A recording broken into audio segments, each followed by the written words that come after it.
Hi everyone. This video is gonna focus on the infinite potential well, or as some people call it, a particle in a box. So what I'm gonna do in this video is I'm gonna be solving the time-independent Schrodinger equation for the infinite potential well, and then I'll tell you about some properties of the solution of these wave functions.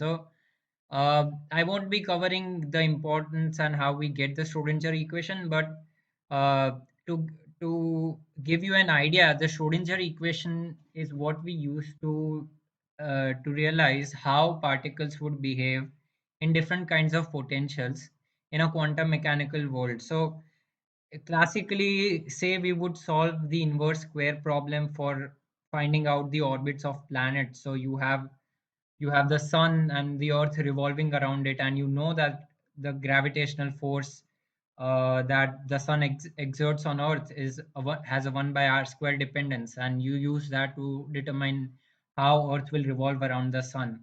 So similarly, the Schrodinger equation is helpful in finding out how quantum mechanical particles will behave in a certain kind of potential.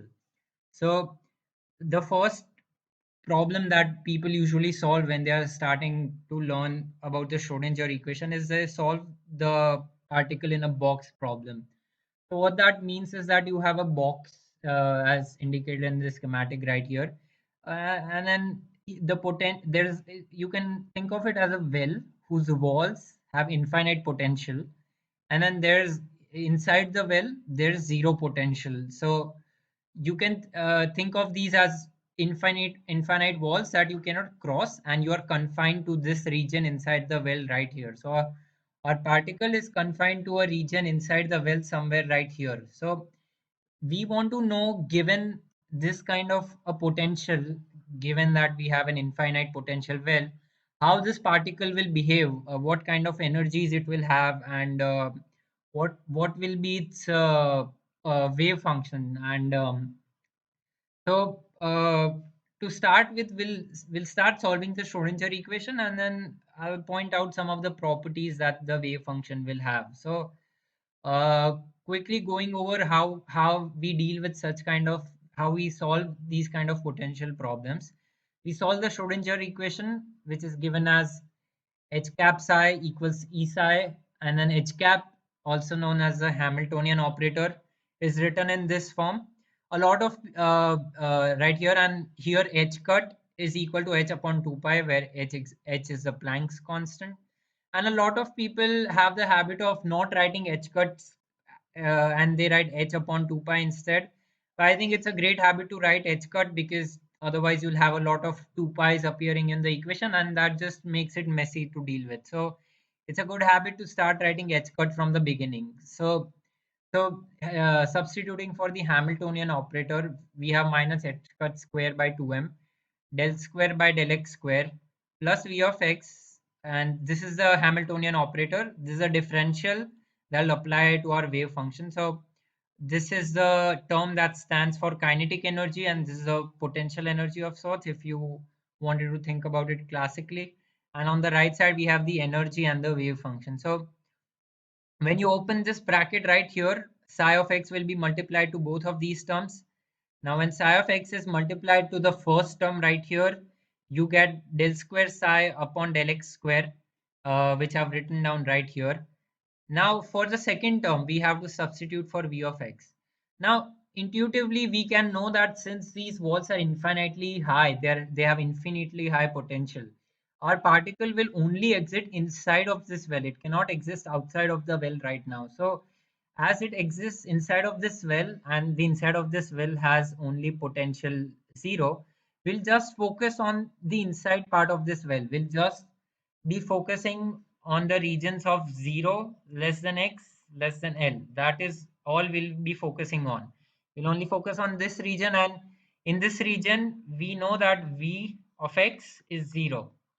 And so we'll only be focusing on this region, and as a result, we can write v of x equals to 0. So this term will vanish itself, and we are left with the first term multiplied by psi and then e psi of x. And the reason because v of x is 0. Now, it's a good idea to rearrange the equation. So what we do is we take the 2m on the numerator this side and then minus h cut square on the denominator this side. So we end up with this equation. And now what we'll do is we'll rearrange this. So we'll take all terms on one side. So we have d square psi upon dx square plus 2me upon h cut square psi of x is equal to 0. Again, we make a substitution right here, which will help the job of writing these equations much more easier.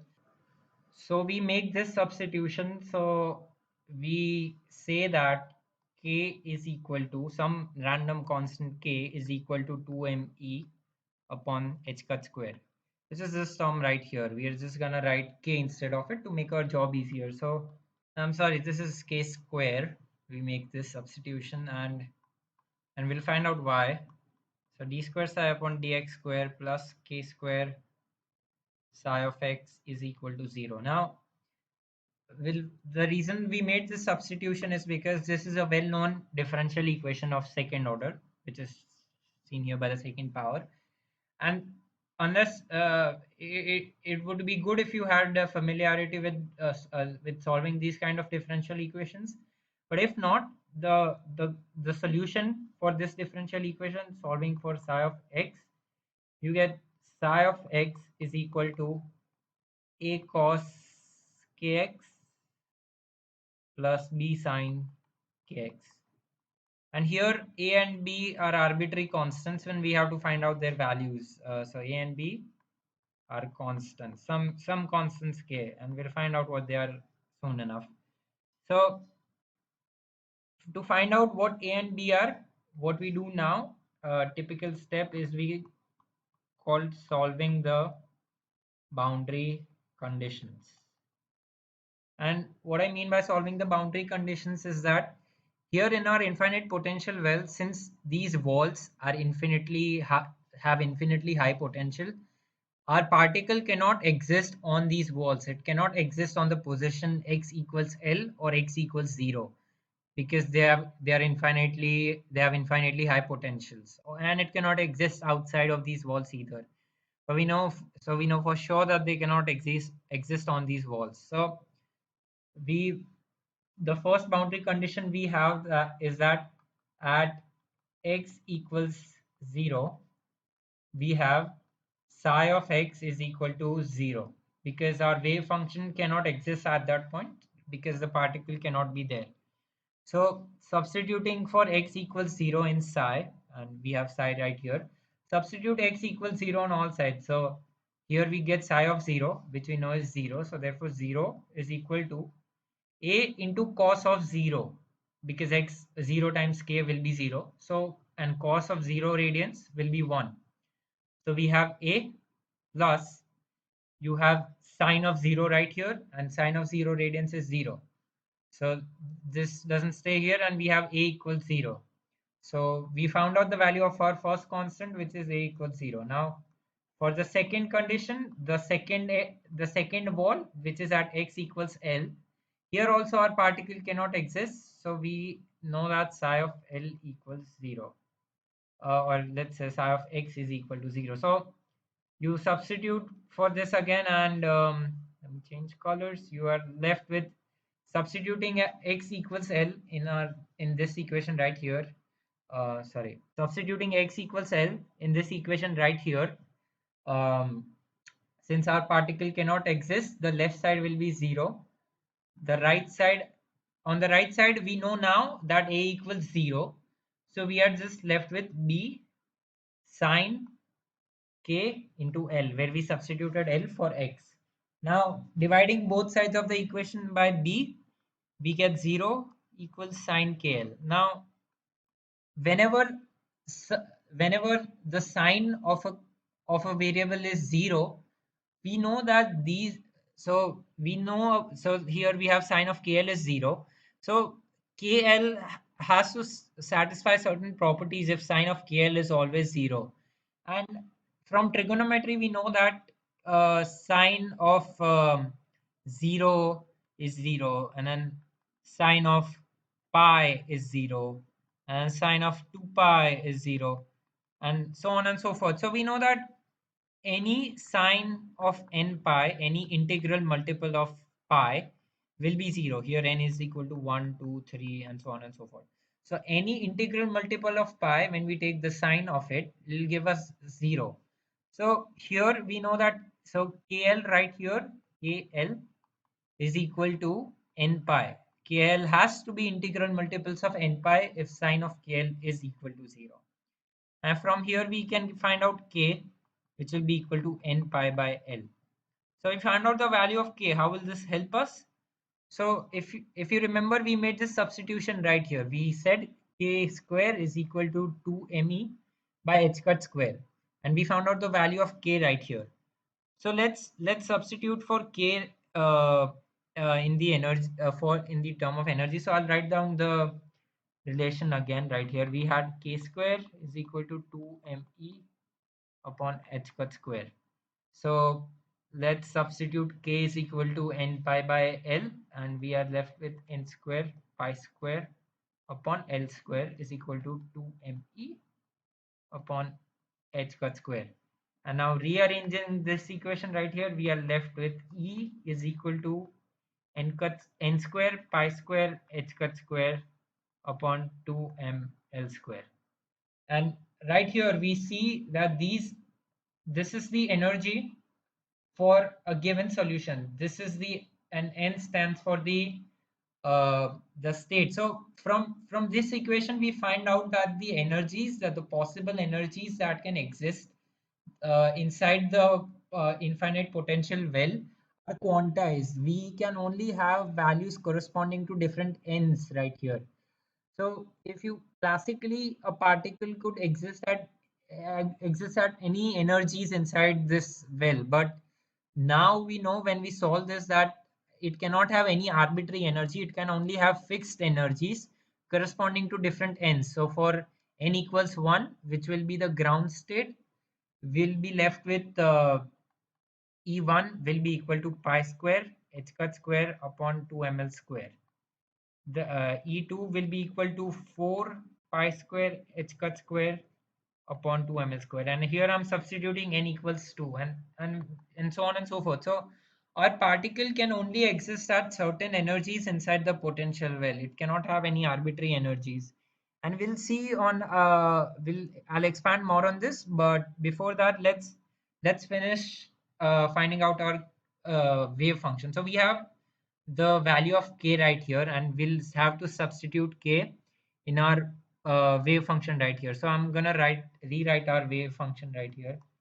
We have psi of x is equal to a cos bx plus b sine kx, and we found the value of a and b, or sorry, we just found the value of a. We know that a is equal to 0, and we also know the value of k is equal to, sorry, right here, the value of k is equal to n pi by L.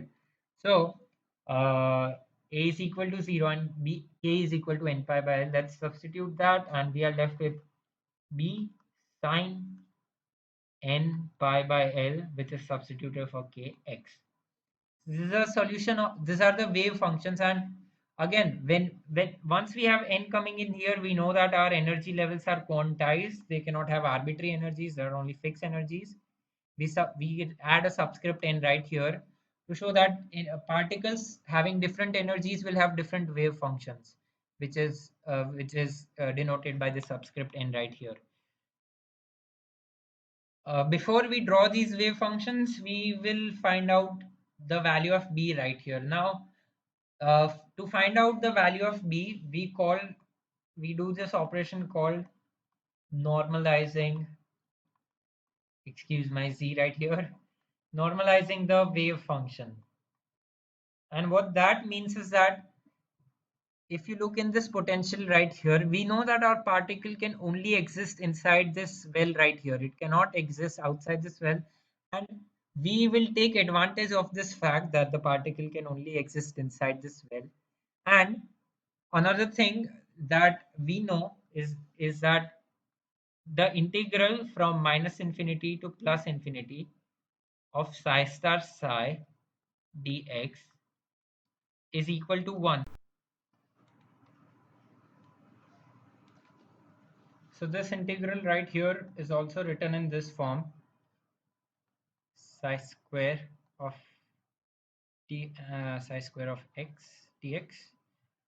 This is one. This term right here, um, sorry, this term right here stands for the probability. So it is related to the is related to probability of the particle existing at a certain point. Now, since we know that the particle can only exist inside our well, which lies between x equals 0 and x equals L, we can switch this integral to 0 to L psi star psi dx. And this is equal to 1 because our particle can only exist inside the well. So the probability of it existing between 0 to L will be 1. The star here stands for complex conjugate, but it isn't of use right now since our wave function is purely real. Sine function is a real function and we have no imaginary numbers in here. So let's substitute for size, and we have to make sure that this is, we are substituting psi of n, we are substituting for the same uh, n. And why we need to make sure is because assume that our particle is existing at a certain energy level, having a certain wave function depending on the n. So if it has n equals 1, it'll have a certain energy, and it'll the wave function will have n equals 1. So a particle at a certain, having a certain energy level, will have a wave function and will normalize that wave function. So these n are the same. So substituting for psi, we'll get b square sine square n pi x by L dx is equal to 1. And like I said, this is because our wave function is purely real, so we'll just have psi square instead of this complex conjugate. Makes no difference right here. The b square is a constant, we can take it out of the integral, and we are left with 0 to L sine square n pi x by L dx is equal to 1.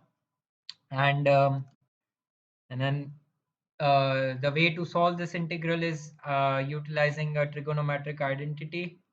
Um, so I'll just make the substitution right here first, and then I'll write down the trigonometric identity on the side.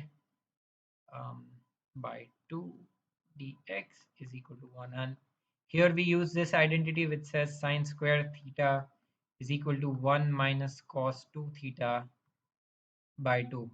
So here theta is equal to n pi x by L. So substituting theta as n pi x by L, we get this term.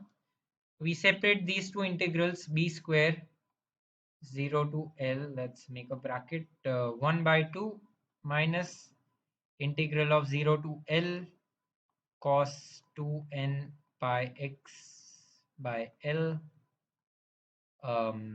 bracket close, dx is equal to 1. So for the first term, integrating with respect to x, we are left with x by 2. The 1 by 2 is a constant. You integrate with respect to x, you are just left with x. That gives you x by 2, but you have to substitute the limits 0 to L. For the term on the right hand side, we get the integral of cos is sine, and since we have other terms with x right here, which with respect to which we are integrating, they are, we get them in the denominator, so we get 2 and pi by L. And again here we have to substitute the limit 0 to L, and on the right side we still have 1. And then substituting the limits, we get b square. Substituting L, we get L by 2. Substituting 0, we get 0, so there's no second term right here. And then here, when we substitute L, right here, the x and the L cancel out, so this term and this term cancel out, and we are left with sine 2n pi. And remember, we discussed earlier that sine having integral multiples of pi will always be 0. So multiplying with a 2 just makes it even integrals, which are still integral multiples of pi. So Uh, substituting x equals L gives us 0, and also substituting x equals 0 makes this whole term 0, and sine of 0 is again 0. So the second term won't be left over at all, and we'll just have this is equal to 1. And then rearranging this of sorts, we get b is equal to square root of 2 by L. You take 2 in the numerator here, L in the denominator, you take the square root on both sides, and you get b equals to square root of 2 pi L. So your final wave function, which was b sine n pi x by L, ends up being square root of 2 pi L sine n pi x by L. Right. So, sorry, I forgot to write the n here. It is very important that we write the n as a subscript because we need to make sure we are talking about a particular state. So now we'll draw this wave function, and I'll bring an image up on the screen. So in this image right here, I've drawn the well again, and I've drawn the first three wave functions that are the solutions for this kind of potential. And so substituting n equals 1, we get sine of pi x by L.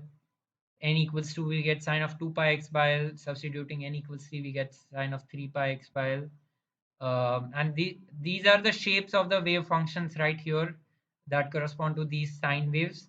And these wave functions have exist at particular energies also, as we discussed earlier. So the first wave function will have the first state will have this energy, the second state will have this energy, the third state will have this energy, and this will keep on going up and up to n equals infinity, since our well is infinitely deep, sorry. And our particle can exist at any one of these states, but it can only exist at these states. It cannot exist between, say, E2 and E3. It can only have energies E2 or E3. And if it has energy E2, it'll have this kind of a wave function. If it has energy E3, it'll have this kind of a wave function.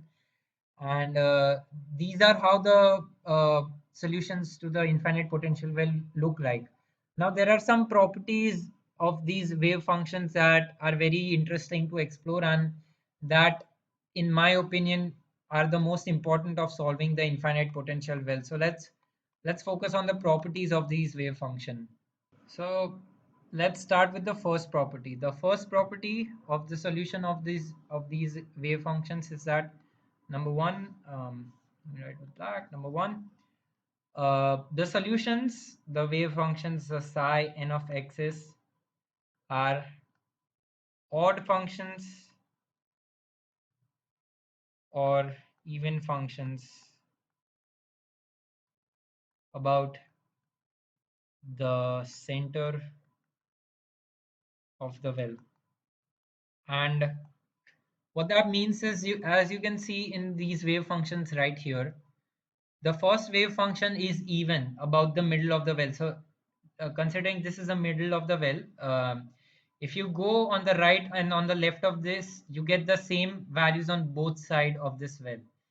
For the second wave function, you get all you get the additive inverse. So as much as the wave function rises on this side, it drops as much as on this side. Again, for the third wave function about the middle, it is symmetric about the middle. This is anti-symmetric about the middle. Um, Sorry, right here. So this is symmetric about the middle, this is anti-symmetric about the middle, and this is again symmetric about the middle. So it is this is a consequence of having a symmetric potential, and by that what I mean is, from the um, taking the middle of this well as a reference point, you have the same potential on both sides of this middle line right here. So if our potential is if potential is symmetric about middle, our wave function sine of x are odd or even solutions. And this is a very powerful property that will help us in dealing with all different kinds of potentials. But for now, we'll leave it here. We make note that if the potential is symmetric about the middle, our wave functions are odd or even solutions. So this is the first property. Then um, the second property is of nodes. Now nodes are points in the wave function where the wave function is zero. So as you can see, the first wave function is only zero at these endpoints. The endpoints cannot be counted as nodes since they are considered endpoints. The second wave function has one node which lies in the middle.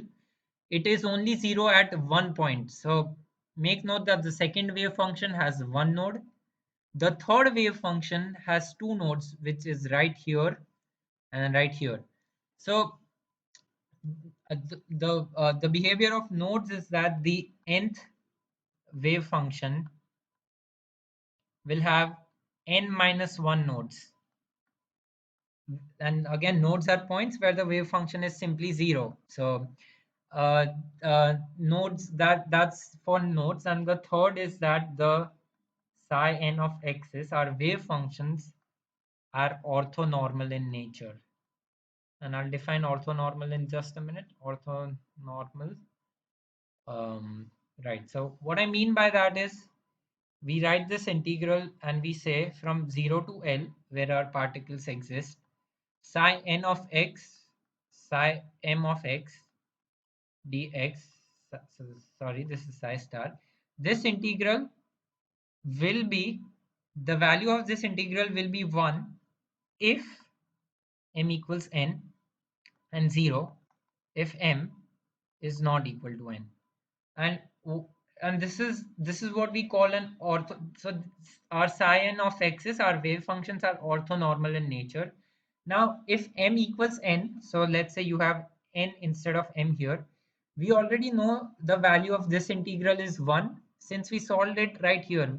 In the case of probability, we solved it, and we know that the particle, if the particle is in a certain state, if it has a certain wave function and a certain energy, it has to exist at that energy, and the probability of that is 1.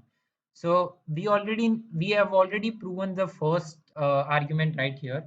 We have to prove the second argument, which is that it is 0 if m is not equal to n.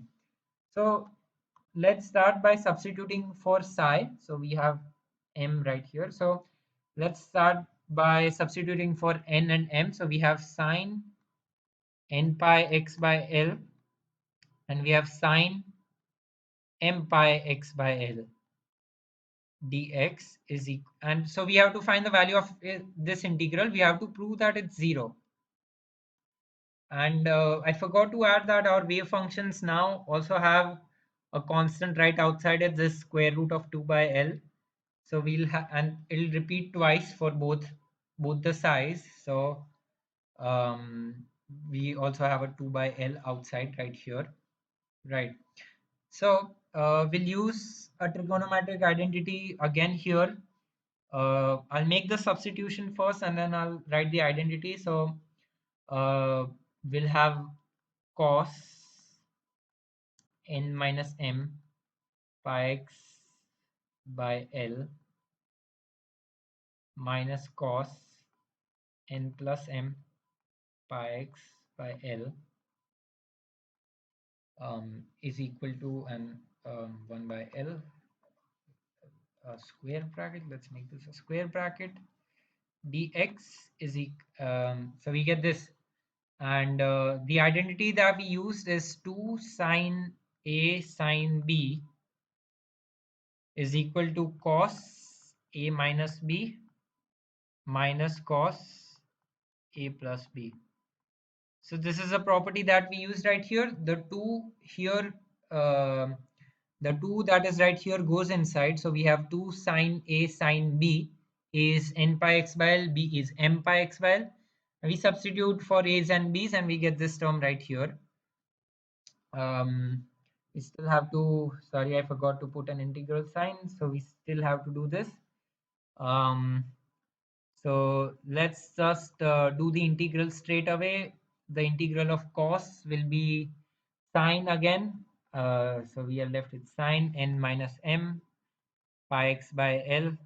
Since there's all these constants with x, we'll have to divide by these constants. So we have n minus m pi by L. We have to substitute the limit 0 to L. And for the second term, similarly, we are left with sine n plus m pi x by L upon m plus n pi by L, again 0 to L dx. Sorry, no dx, since we've already integrated. Um, let's put some equal to sign. So yeah, equal to. Now I'll quickly run through why this entire term will be 0. So you put x equals L, right here you put x equals L, x equals L, the L's cancel out, and you are left with n minus m pi. Now n and m are both integers as we've shown earlier, and again the sign of any integral multiple of pi will be 0. So putting x equals L, we get 0. Again putting x equals 0, so we had we had x here. So putting x equals to 0 will again, so this is all inside of sine. So putting x equals 0, we again get 0. The first term cancels out. And with this, with a similar argument right here, the second, so the first term becomes 0, and similarly with the same argument you put x equals L, you will be left with integral multiples of pi, and the first term will be 0, and again you put x equals 0 and the second term will be 0. So the entire uh, after doing the substitution of limits, the entire term becomes 0 and you are left with 0. So essentially you proved the second part right here, which is if m is not equal to n, this integral goes to 0. This is the third and the final property that I will discuss in this video. That's all for this video. The infinite potential well is a great way to start, and you have to make sure that you understand all the aspects of the infinite potential well if you want to make sure that you will be able to deal with further problems, because we are starting with the simplest case, which is the infinite potential well, and we'll see that as we move on to other problems, other kinds of potentials to solve for, the solutions keep on getting increasingly difficult, and you need to have a certain kind of intuition developing with the infinite potential well to deal with these other problems more easily. So that's all for this video.